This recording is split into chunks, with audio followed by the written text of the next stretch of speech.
أنفسنا وإن لم تغفر لنا وترحمنا لنكونن من الخاسرين. ربنا آتنا في الدنيا حسنة وفي الآخرة حسنة وقنا عذاب النار.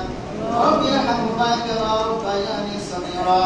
يا رب العالمين রব্বুল আলামিন দীর্ঘ সময় ধরে তোমার বান্দাগুলি কোরআন সুন্নাহ থেকে অগত্য করে মুখস্থ করে আল্লাহর কোরআন থেকে হাদিস থেকে কথাগুলি তোমার বান্দাদের কাছে তুলে ধরলো। মেহেরবানি করে কথাগুলি আমাদেরকে সকলকে আমল করার তৌফিক দান করে দাও।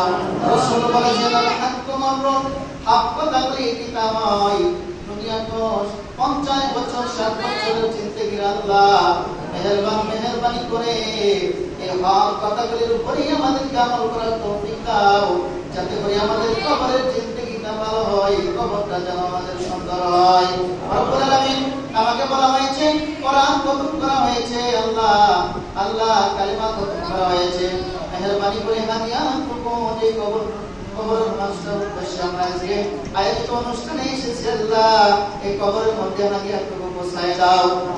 রব্বুল আলামিন আমরা যারা উত্তরণ করেছি, আমাদের আব্বা আম্মা ভাই ব্রাদার আত্মীয় স্বজন গ্রামবাসী পাড়া প্রতিবেশী আওলাদ বংশগত মানুষগুলি অন্ধকার কবরে ঘুমিয়ে গেছে। আল্লাহ সকলের কবরগুলি মাফ করে দাও, কবরগুলি তুমি জান্নাতের বাগিচা বানিয়ে দাও। আল্লাহ আজকের মাহফিল করতে গিয়ে যতগুলি খরচ করেছে সমস্ত খরচগুলিকে তুমি আমলে পরিবর্তন করে দাও। রব্বুল আলামিন আমলের দ্বারা আজকের মাহফিলটাকে তুমি কবুল আর মঞ্জুর করে নাও। আজকের মাহফিলের উসিলায় আল্লাহ কবরের জিন্দেগির মানুষগুলির কবরগুলি তুমি সহজ করে দাও, কবরগুলিকে মাফ করে দিয়া জান্নাতের সঙ্গে সংযুক্ত করে দাও।